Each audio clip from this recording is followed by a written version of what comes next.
I kept the Vethori trade portfolio for 11 years before the tribunal convened.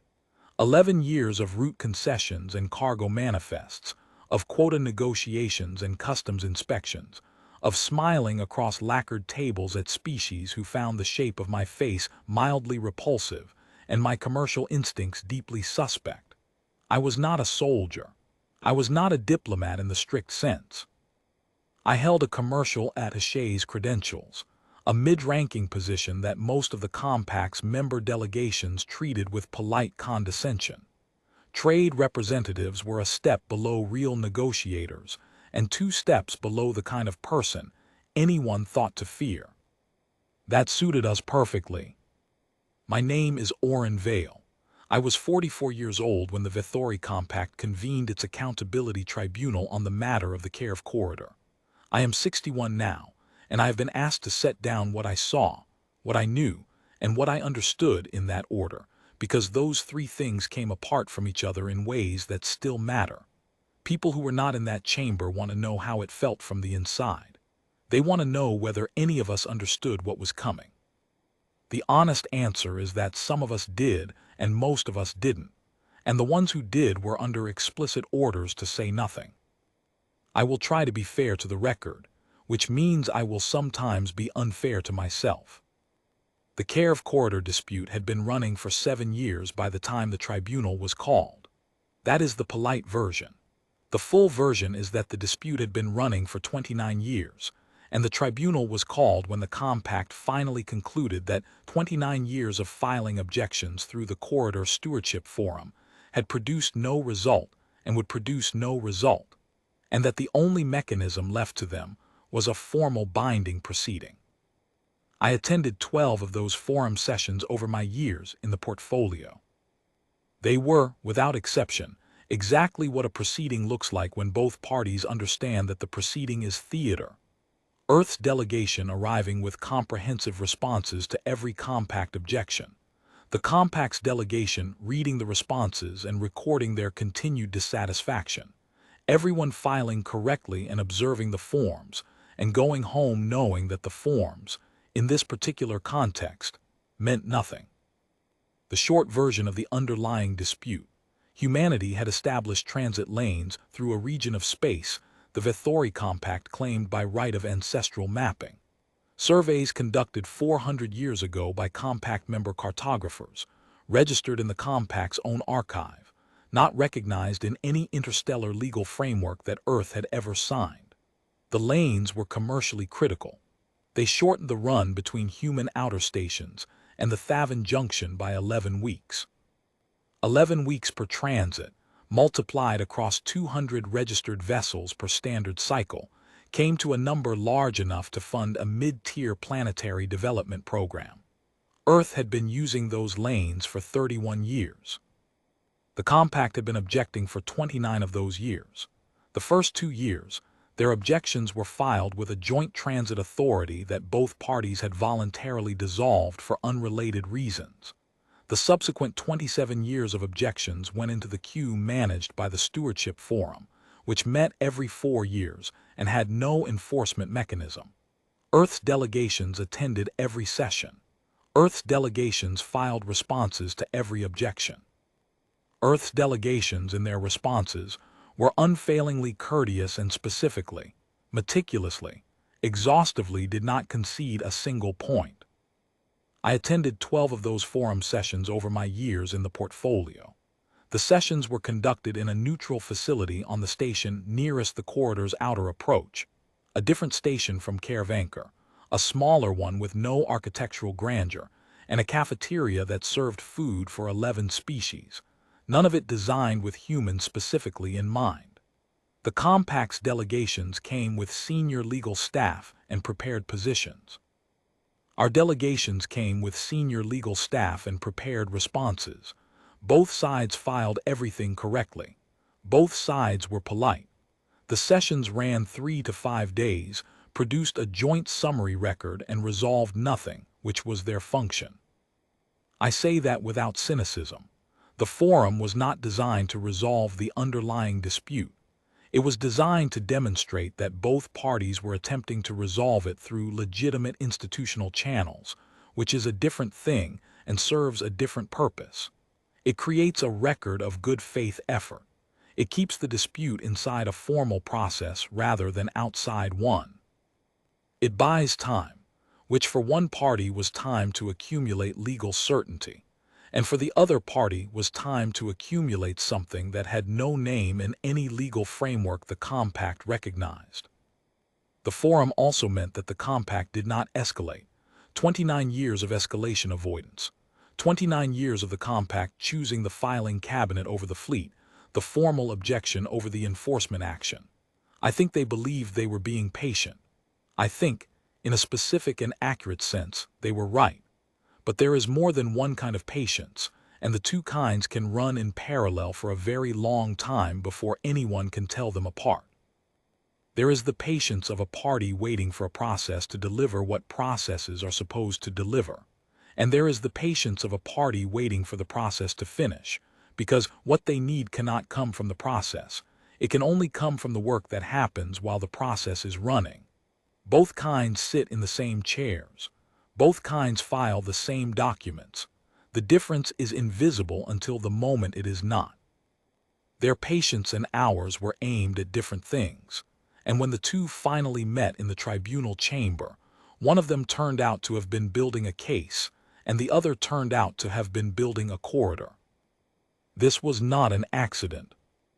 I knew our legal team's posture from my second year in the portfolio.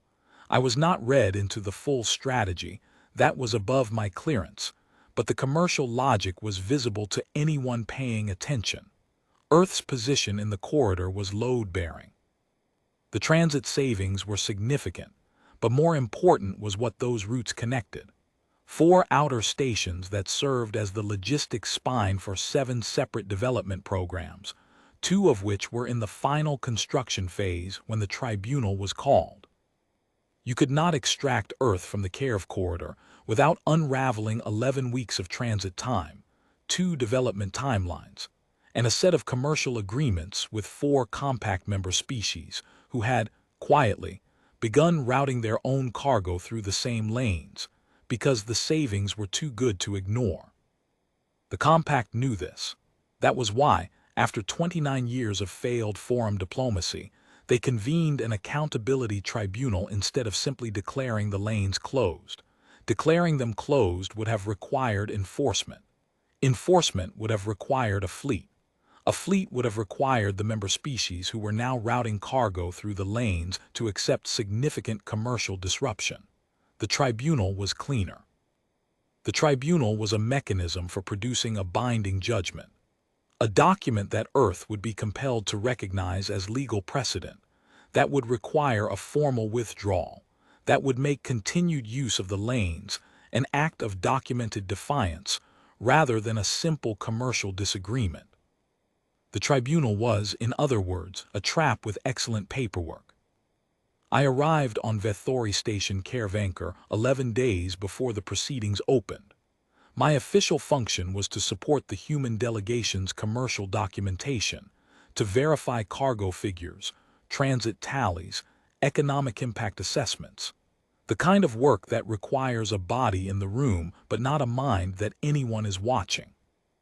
I had 2 junior staffers with me, a woman named Karis Pell who had been with the portfolio for 3 years, and a man named Davin Marsh who was on his first interstellar posting, and was still in the phase where everything seemed enormously significant. I remember liking Davin for that. I had been in that phase once.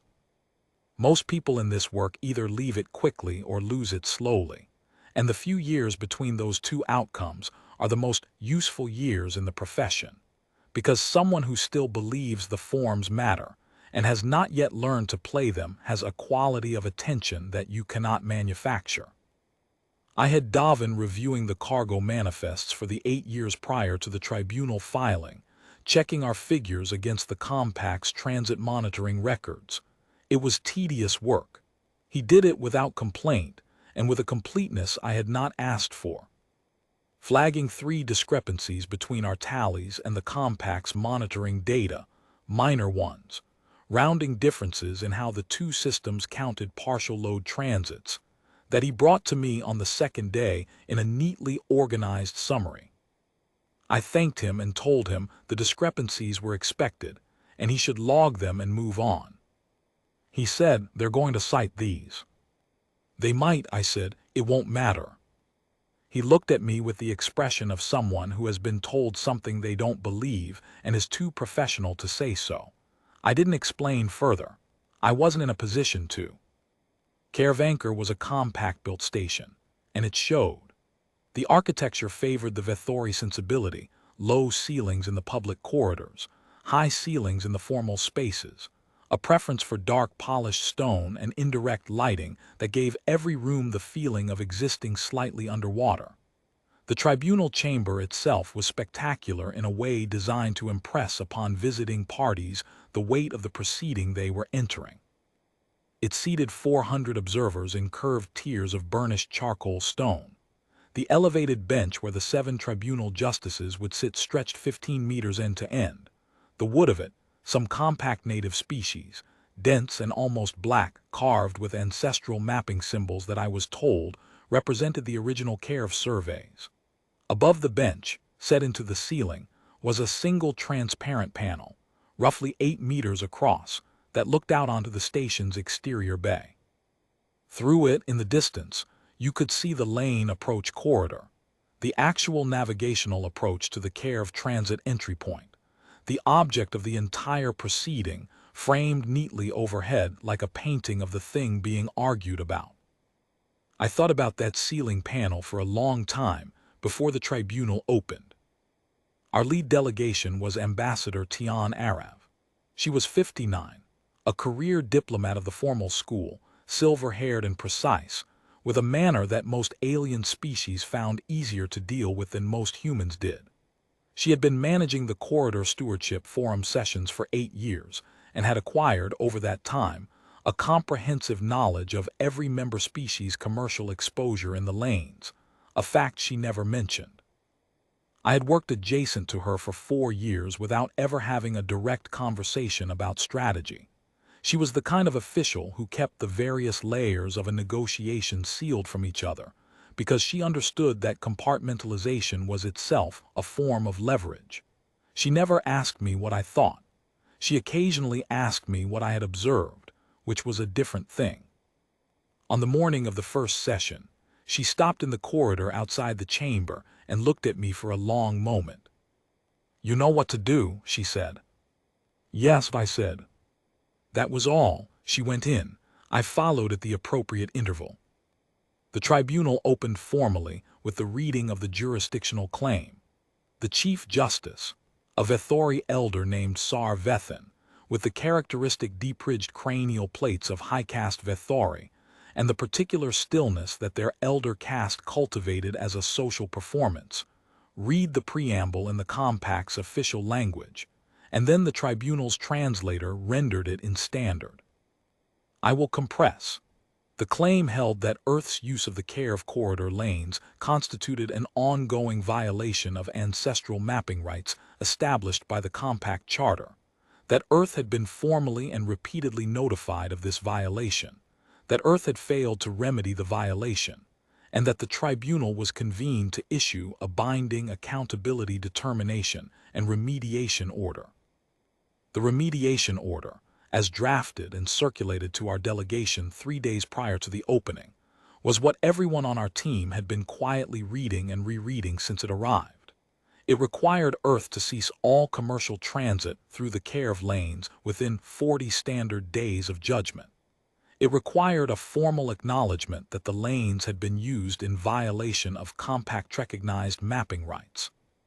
It required payment of a remediation assessment, a figure denominated in compact commercial units, but which our economists had translated into something that, in human terms, came to approximately 2.5 times the annual operating budget of both outer stations combined.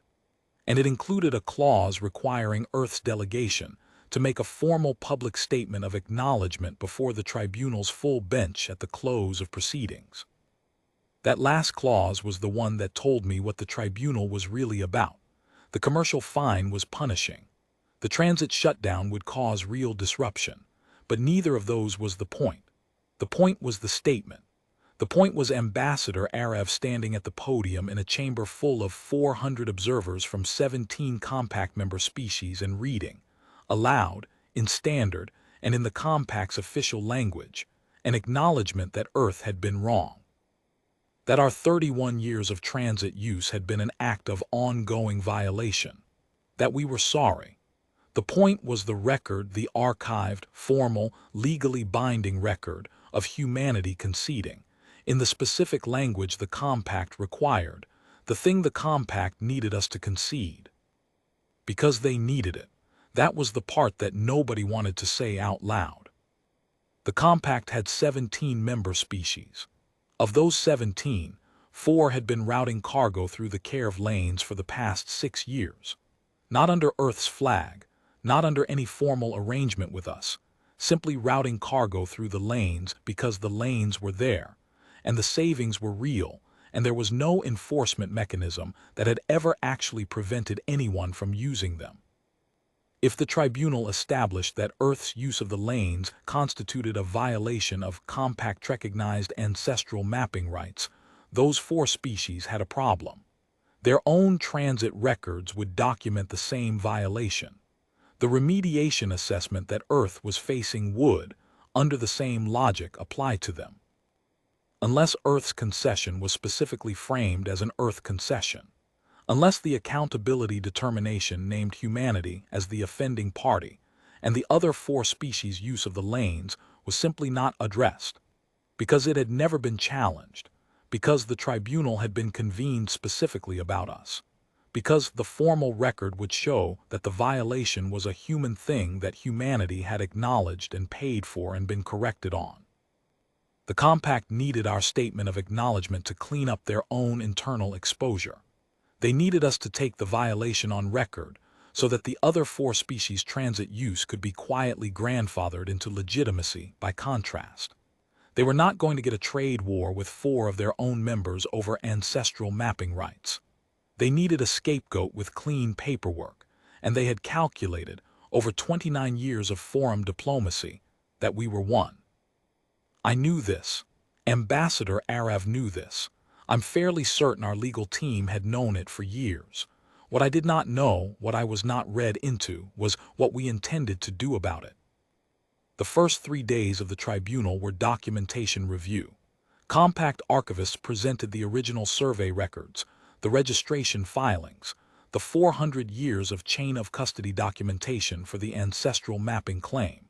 It was immaculate. There was not a gap in it, not a filing error, not a procedural irregularity. The compact's legal preparation had been thorough in a way that told me this moment had been planned for longer than 29 years.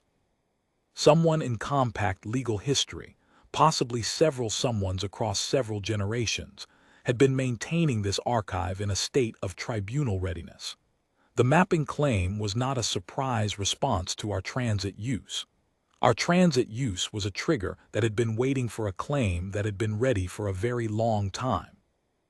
Ambassador Arav listened to all of it with the same expression she brought to every session, composed, attentive, making occasional notes on the pad in front of her. She raised no objections. She asked no questions during the documentation phase. She did not challenge a single citation. Karis, sitting to my right on the second day, leaned close and said quietly, "We're not going to fight the chain of custody." "No," I said. She was quiet for a moment. "Then we're accepting the premise. We're accepting part of it." She looked at me. I looked at the bench. The compact's archivists were presenting the 37th consecutive filing in the registration sequence. Karis was sharp enough to know that I had said something and disciplined enough to wait for the rest of it, and experienced enough to understand that the rest of it was not coming from me. Davin, sitting 2 seats to my left that same day, leaned over during a recess and whispered, "Are we going to fight this at all?" I told him to watch.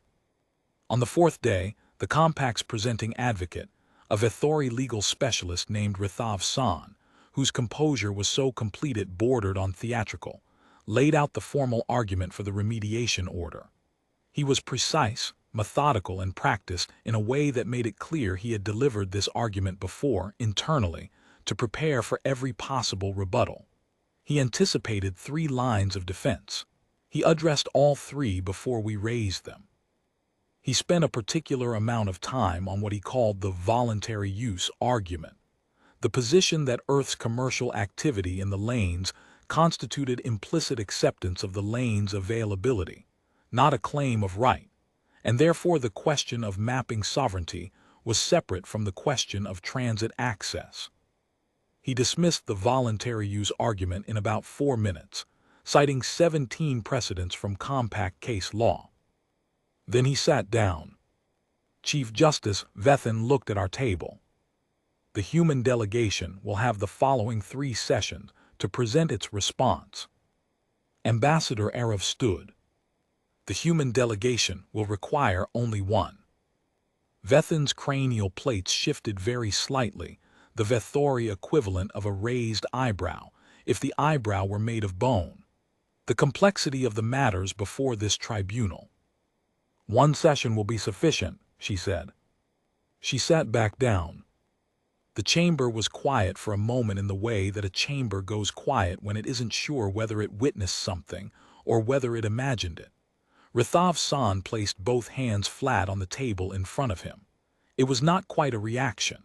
It was the thing before a reaction, the small physical preparation the body makes when the mind is recalibrating.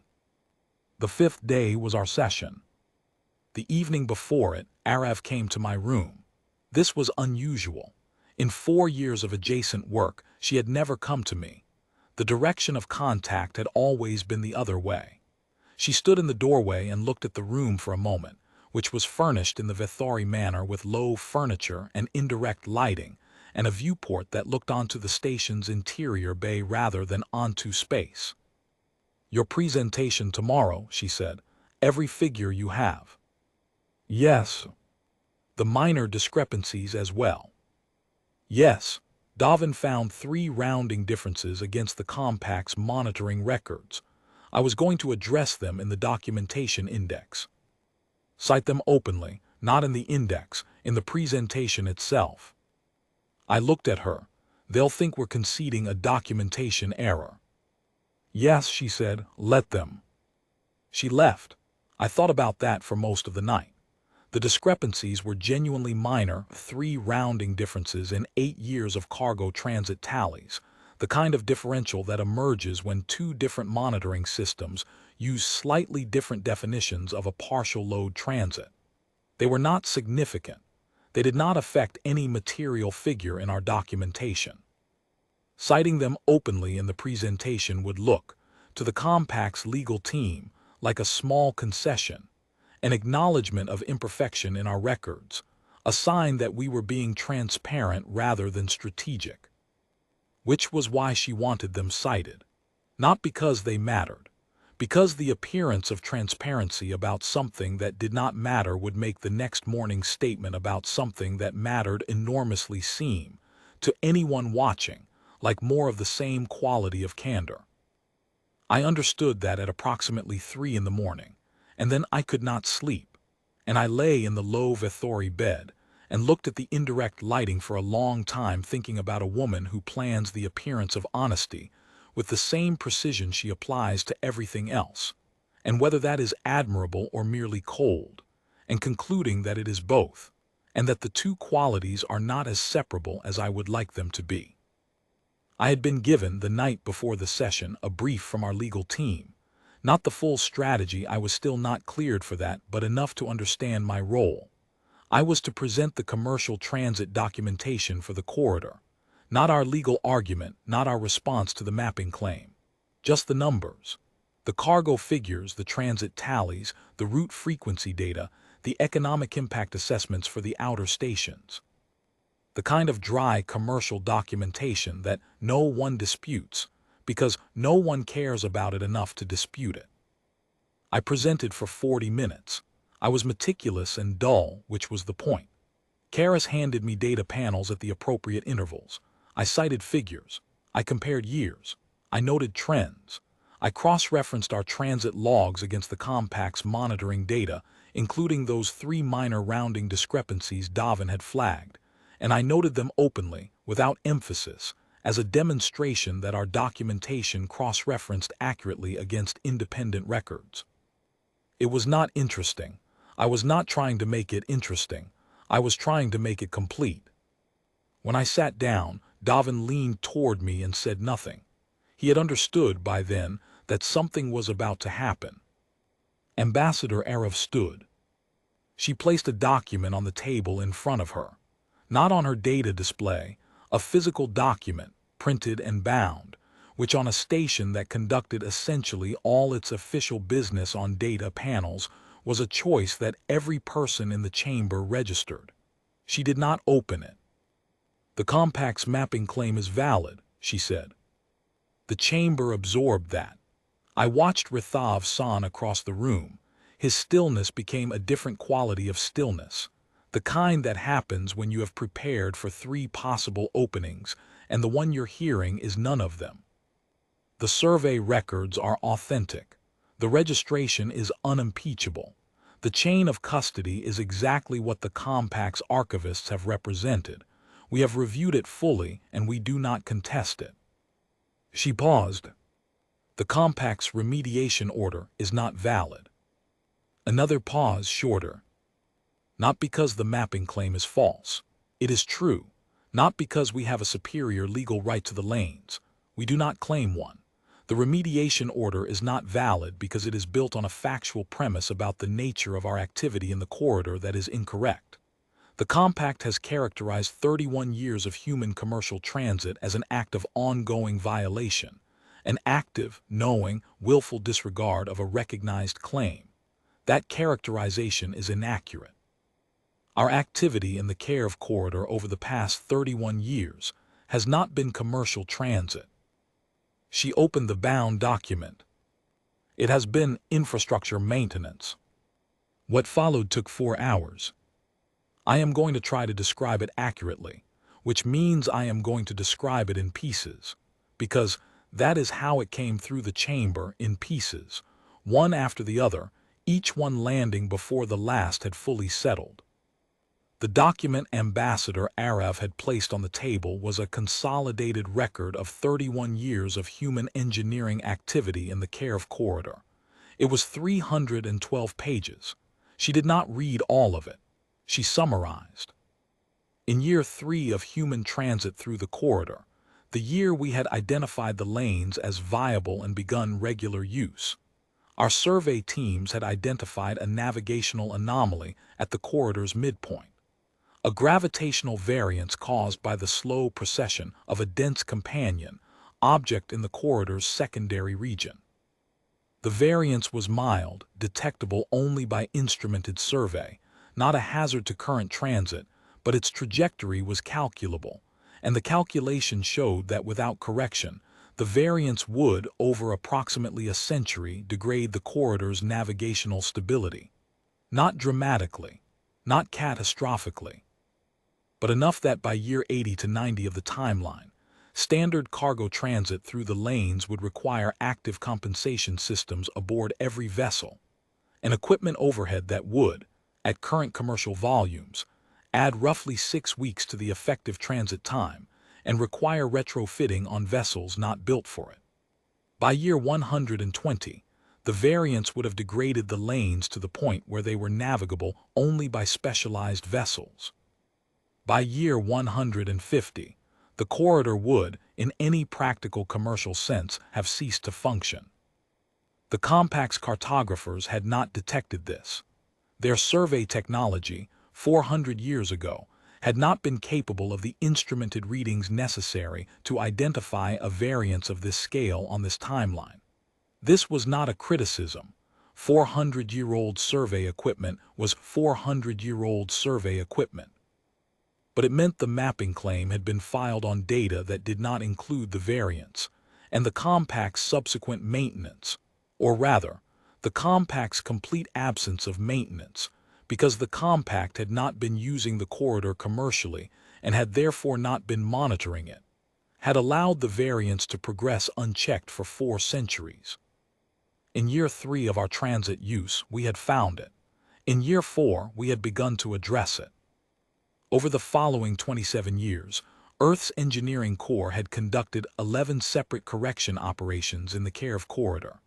The document cataloged all 11, the equipment deployed, the variance measurements before and after each operation, the trajectory modeling showing what the corridor's stability would have looked like without intervention. The operations were not small. The third operation, in year 11, had required a dedicated engineering platform on station in the corridor for 14 standard months. The seventh, in year 19, had addressed a secondary variance point that had developed as a consequence of the primary correction, a common feature of gravitational maintenance work in tight geometry corridors, the document noted, and one that had been anticipated and planned for. The 11th operation, completed 6 years before the tribunal was called, had brought the variance index to the lowest recorded figure in the corridor's documented navigational history. The maintenance operations had been performed under the cover of routine transit vessels that appeared in transit records as cargo carriers but carried engineering equipment. The vessels were registered. The transits were logged.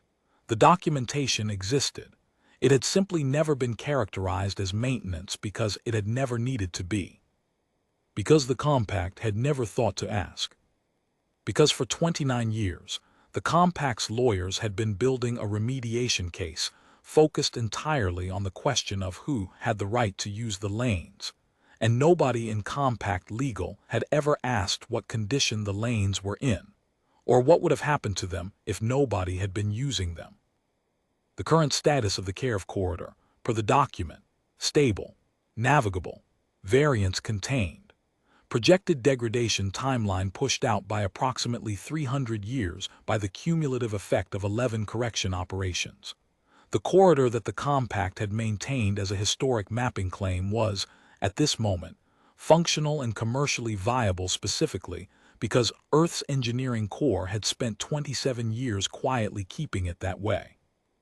Without the maintenance operations, the document noted, with the careful precision of an engineering report that understands it is being read by lawyers, the care of corridor would currently be in the early stage of detectable navigational degradation.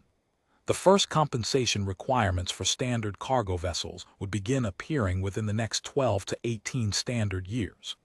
The corridor would be commercially marginal within 60 years and commercially non-viable within 100. The corridor that the Compact was asserting ancestral rights to would not have been a functioning corridor much longer. I watched the chamber during the summary. I watched it the way I had learned to watch rooms in 11 years of commercial work, not for the obvious reactions, which are always delayed and always managed, but for the involuntary ones, the small physical adjustments that happen before the managed response kicks in. Rithav San, 2 minutes into the summary, placed both hands flat on the table in front of him and left them there. Chief Justice Vethin's cranial plates went through 3 distinct configurations in the first 20 minutes, settling eventually into a position I had not seen on a Vethori face before and could not read. The 2 senior archivists who had spent 3 days presenting the pristine chain of custody documentation exchanged a look that I saw because I was looking for it. Not panic, not dismay, something quieter and more specific, the look of professionals whose careful work has just been placed in an entirely different context. In the observer tiers, the delegations from the 4 Compact member species who had been routing their own cargo through the lanes sat very still in a way that was different from composed stillness. It was the stillness of people doing rapid recalculations. I could not see their faces clearly from my position, but I did not need to. The posture told the story. They had come to watch humanity be corrected. They were sitting with the realization that the corridor they had been quietly using for 6 years, the one the Compact was in the process of formally reclaiming, had been maintained by the party being corrected. The thing they were routing cargo through had been kept functional by the people in the dock. Ambassador Arev concluded the summary at the 2-hour mark and sat down. She did not say, "This changes the remediation order." She did not say, "Therefore our use was justified." She said nothing further. She closed the bound document and rested her hands on top of it and looked at Chief Justice Vethin with the expression of someone who has delivered something complete. Chief Justice Vethin called a recess. The recess lasted 3 hours. I know what happened in those 3 hours in a general sense because parts of it came out later, but I was not in those conversations. I sat in the delegation's preparation room with Karis and Davin and drank a great deal of bad station coffee and did not talk about anything of substance because there was nothing left for me to do. My part was finished. I had given them the numbers at the start of the session. The numbers mattered now in a way they hadn't when I presented them, because the maintenance record changed what the numbers meant. Every transit figure I had cited was now also a maintenance mission figure. Every year of cargo movement was also a year of corridor upkeep. The whole commercial history of our use of the lanes had just been reframed as an engineering stewardship operation that nobody had commissioned, and that had kept the compact's ancestral claim from quietly rotting into uselessness over a century. Davin sat across from me for a long time and eventually said, "How long did they know?" "I don't know exactly," I said. "Did you know before today?" "I knew something was prepared. I didn't know what." He was quiet for a while. "We've been doing this for 27 years and nobody said anything." "Nobody needed to yet." He thought about that. That's a very cold way to run a negotiation. I didn't disagree with him.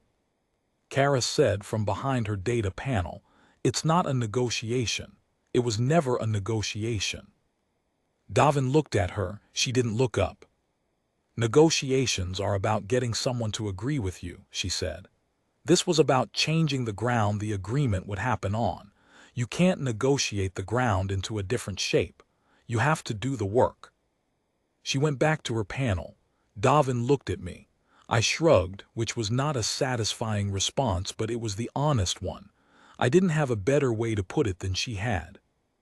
When the tribunal reconvened, Chief Justice Vethin's manner had changed in a way that I think everyone in the chamber recognized, and nobody would have been able to precisely describe. He was still composed. He was still formal. The change was in proportion, in the quality of care he was taking with each word. The way a man handles something after he has discovered it is heavier than he thought. Rithav San requested time to review the documentation. Ambassador Arav agreed. She specified the record would be available for review by all tribunal parties, including the observer delegations. That second sentence hung in the air for a moment. Including the observer delegations, the 4 member species who had been routing cargo through the lanes. The 4 member species who had their own transit records, their own years of commercial use, and who were now in the position of having their transit history potentially recharacterized under the same maintenance framework.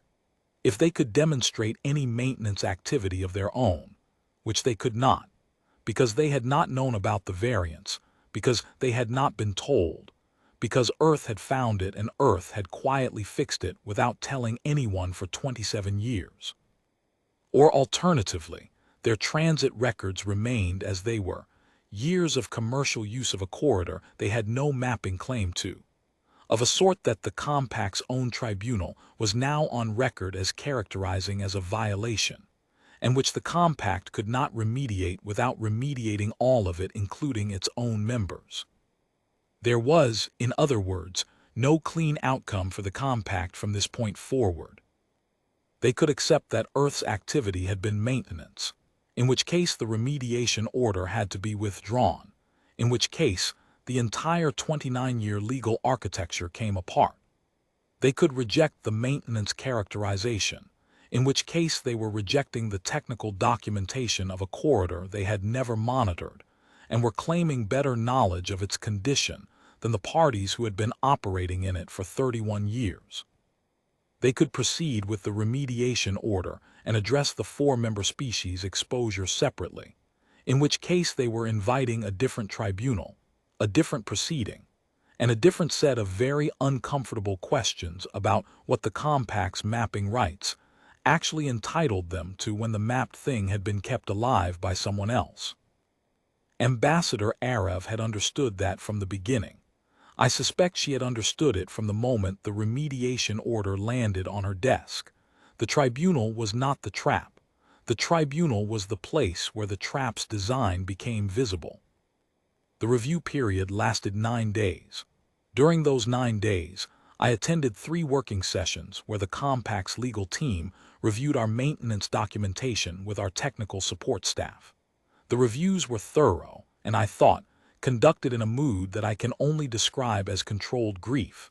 The grief of professionals watching a structure they had built very carefully come apart at a joint they had not examined. The documentation was authentic. The variance data was independently verifiable by any instrumented survey of the corridor, which the compact ordered on the 3rd day, and which confirmed our figures to within 2%. The maintenance operations had been conducted with equipment logged under standard commercial registrations, which was not fraudulent. The registrations did not require the declaration of secondary mission functions, and had been conducted professionally, with complete technical records, in a manner that was, if anything, easier to verify and more complete than the compact's own survey records. There were long silences in those working sessions. Not awkward silences. The Vethori do not experience silence the way humans do. For them, silence is a form of active consideration, and an extended silence following a question means the question has landed properly. Our technical lead had briefed me on this before the first session, and I was glad of it, because the silences were long enough that without that context I might have thought something had gone wrong. Nothing was going wrong. Things were, in a particular sense, going exactly right, which is not always a comfortable thing to sit in when you are the party on the other side of the table. On the 3rd day of the review, one of the compact's legal archivists, not San, a younger one, whose name I did not catch, spent 2 hours going through the registration records for the vessels involved in the 3rd maintenance operation, the one in year 11 that had required an engineering platform on station for 14 months. She was looking, I think, for a declassified secondary designation, a cargo exemption filing, any documentation that would allow her to argue the vessel had been registered under a misleading category. There was nothing. The vessel had been registered correctly under the standard category for instrument-head survey-capable cargo platforms, which was what it was. The fact that it had been conducting maintenance operations rather than survey work was not a registration category. There was no registration category for maintenance operations on corridors that were not formally contracted for maintenance by any party, because no interstellar framework had yet developed a category for that situation. The situation was, in that specific procedural sense, unprecedented. The archivist made careful notes and filed them. I did not see where. On the 6th day, Rithav-san requested a meeting with our technical lead to discuss the trajectory modeling for Operations 8 and 9. I attended as a documentation witness. He asked his questions with the precision of someone who is hopping to find a flaw in the technical basis of the work, and our technical lead answered with the patience of someone who has known the questions were coming and has had years to prepare the answers. There were no flaws. The modeling was solid. The operations had achieved what the records said they had achieved. San thanked our technical lead and left, and our technical lead watched him go and said nothing, and the room was quiet in the particular way of a room where something has been settled. On the 9th day, Chief Justice Vethin convened a closed session with both delegations. I was not in that session. Ambassador Arev was, and 2 members of our legal team. When it ended, she came to the preparation room and stood in the doorway for a moment. "The remediation order has been withdrawn," she said. I said nothing. Karas said nothing. Davin said, "And the acknowledgement statement."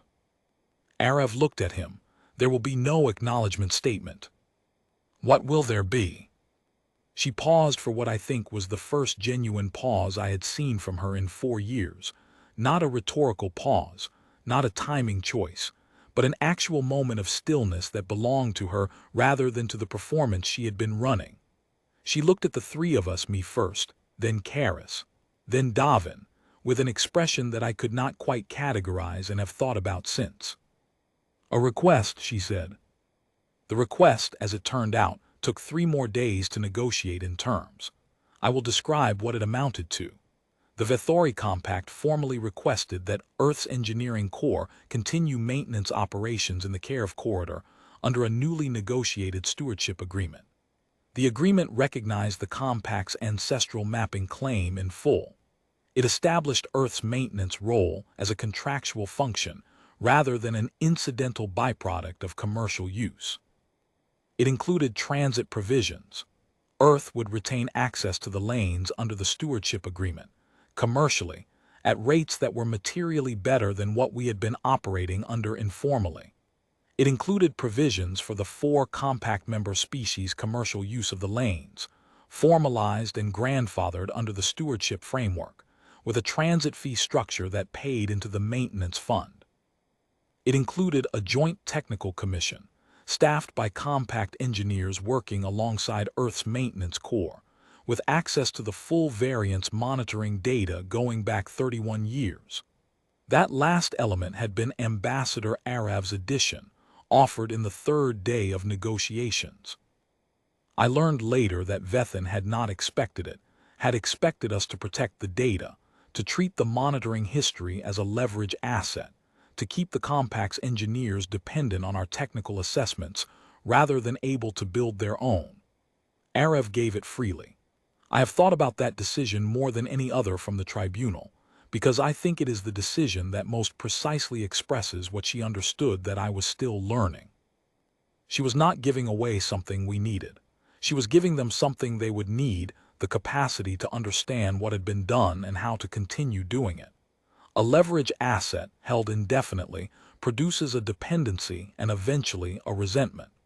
A shared technical capacity produces partners. She had spent 29 years building the asset. She gave it away in an afternoon, and what she got in exchange was not the Compact's gratitude exactly, but something more durable, their understanding of what it would cost to let the corridor be managed less carefully. The Compact paid the first maintenance installment before we left the station. I have been asked, many times since, what I thought in the moment when the remediation order was withdrawn. People want a version of that moment that is triumphant or vindicated or cinematically large in some way. I don't have that version. What I remember is sitting in the preparation room with Karis and Davin, after Arav had gone back to the formal sessions, and understanding for the first time the full shape of the thing I had been adjacent to for 4 years without seeing completely. 27 years, 11 maintenance operations, 31 years of transit records that were simultaneously commercial logs and engineering records, depending on which question you were asking. 29 years of forum diplomacy conducted with the specific goal of allowing the Compact's remediation theory to mature fully, to become as complete and as certain as it was ever going to get, so that, when it was presented in its final form in a formal binding tribunal, the response could be presented in its final form as well. Our legal team had not been responding to the Compact's arguments. They had been waiting for the Compact's arguments to finish arriving.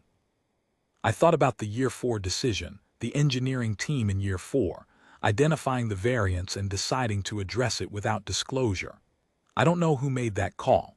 I don't know if it was made at the portfolio level, the legal level, the strategic level, or some combination of all 3. I know it was made. I know it held for 27 years across multiple administrations, multiple portfolios, multiple changes in the human outer station governance structure. I know the maintenance operations were conducted by personnel who knew what they were doing and why, and who said nothing, because the value of the information was entirely in its availability for a specific moment, rather than in its general circulation. That is a form of patience I did not fully appreciate until I sat in that room and tried to count backward from the judgment to the beginning, and kept arriving at a starting point that predated my career. There is something I want to say here carefully, because I think it is important, and I think it is easy to get wrong. The compact was not wrong about the mapping claim. The surveys were real, the registration was valid, the chain of custody was clean, and the ancestral right they were asserting was, by the compact's own legal framework, exactly what they said it was.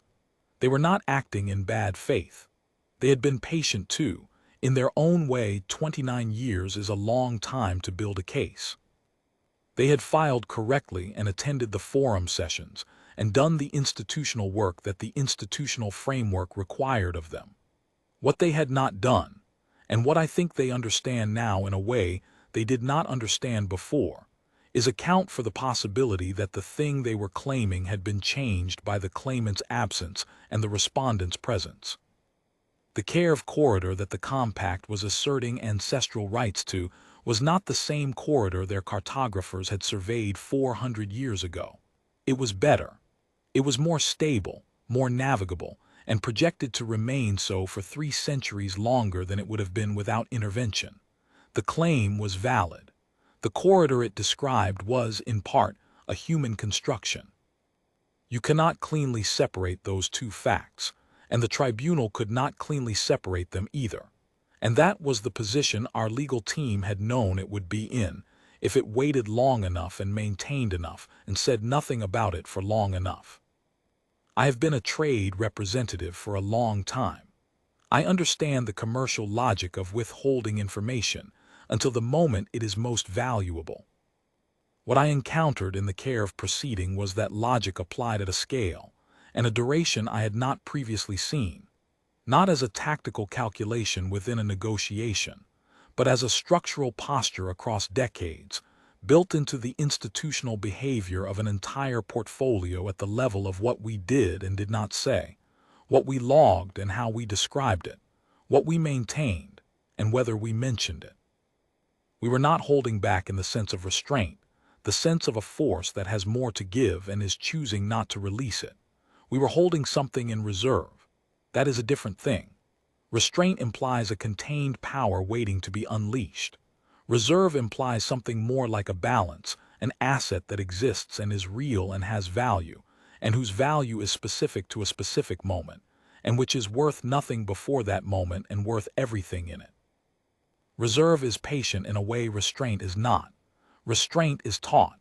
Reserve just sits there doing its work, accumulating the weight it will need and waiting.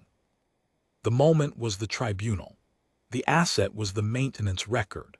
The moment and the asset had been prepared for each other across 31 years of patient, quiet, unremarkable commercial transit through a corridor that everyone assumed we were using because we wanted to, and nobody had asked us to, and we had never explained that we were also, and primarily, keeping it from falling apart.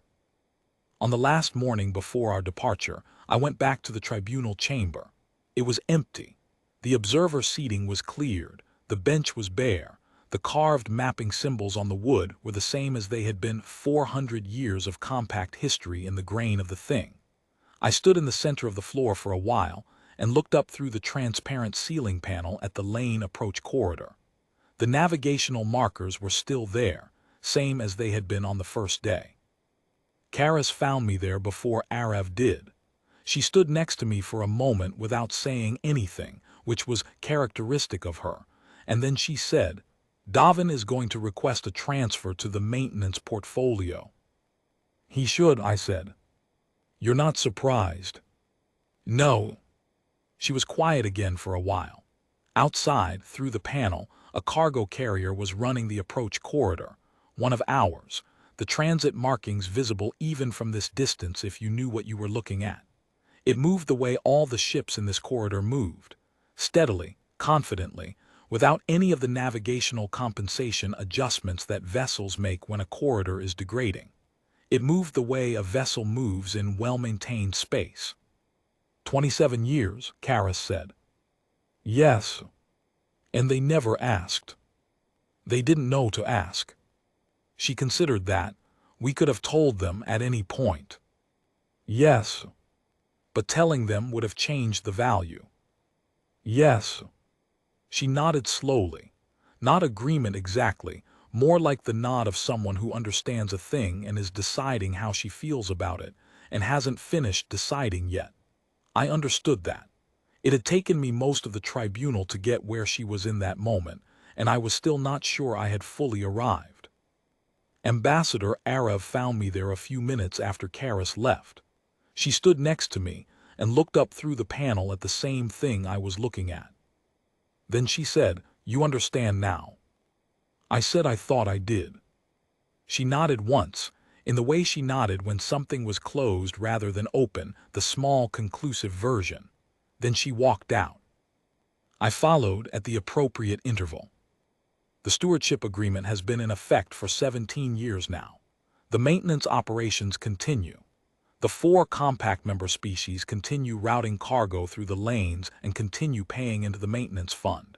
And the fund, in turn, supports an expanded engineering schedule that has addressed 2 additional variance points identified in the years since the tribunal. The Joint Technical Commission is still operating. Compact engineers are now fully qualified on the variance monitoring methodology that Earth's core developed in the first years of corridor use.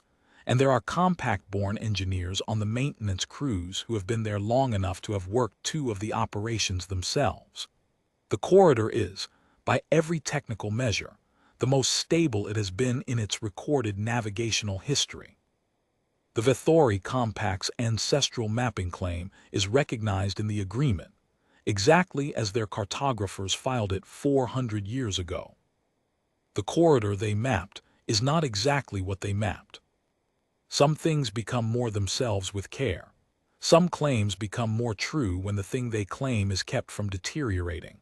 I am not sure that is a paradox exactly. I am not sure it is anything other than what it looks like. A very long negotiation, conducted mostly in maintenance logs, about who a place belongs to and what it means to have been there the whole time.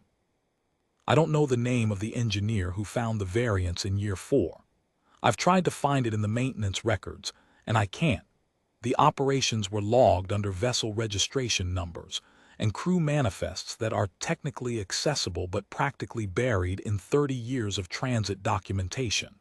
Someone found a problem in the care of corridor in year 4 of our transit use and decided to fix it. In fixing it, and in not announcing the fix, they set up a condition that would take 27 more years to become legible as the thing it was. I have a version of that moment that I return to sometimes. A survey readout. A gravitational variance that is not a hazard today, that will not be a hazard for decades, that will become a problem slowly and then permanently. A corridor that everyone uses and that nobody owns, except that somebody does own it on paper and has owned it for 400 years and has done nothing with it. A decision about whether to log a maintenance note and move on or to log a maintenance note and do the work and not mention the work and keep doing the work every few years until the moment arrives when the work is the only thing that matters. I imagine the person who made that choice as someone much like me, not exceptional, not visionary, someone who understood value and understood patience and understood that some things have to be built over time to be worth anything at all. Someone who looked at the variance trajectory and thought, this will be a problem, and thought, we will fix it, and thought, and when they finally come for us with their claims and their tribunals, we will have done the one thing they cannot argue against, which is the work. I think about that choice sometimes. Not the strategy, not the legal architecture, not the 29 years of forum sessions and the 312 pages of documentation, and the closed session with Chief Justice Vethon, and the moment when the remediation order was withdrawn. I think about year 4. I think about someone looking at the data, a variance reading, a trajectory model, a projection of what the corridor would become in 80 years if nothing was done, and deciding, we will fix this. And we will not explain why. And 20-something years from now, if the compact ever brings this to a real tribunal, we will have something to say. That kind of thinking is not common. It requires a particular quality of patience that I do not think I fully have, and that I am not sure I fully admire, because there is something in it that is a little cold and a little long-sighted in a way that ordinary human warmth has trouble holding in the same hand as everything else. But I understand it, and I understand the thing it produced. And I understand now what we had been holding in reserve across those 31 years. Not a weapon, not a threat, not a response assembled in anger or in fear. We had been there the whole time, working. We did not say so. We did not need to.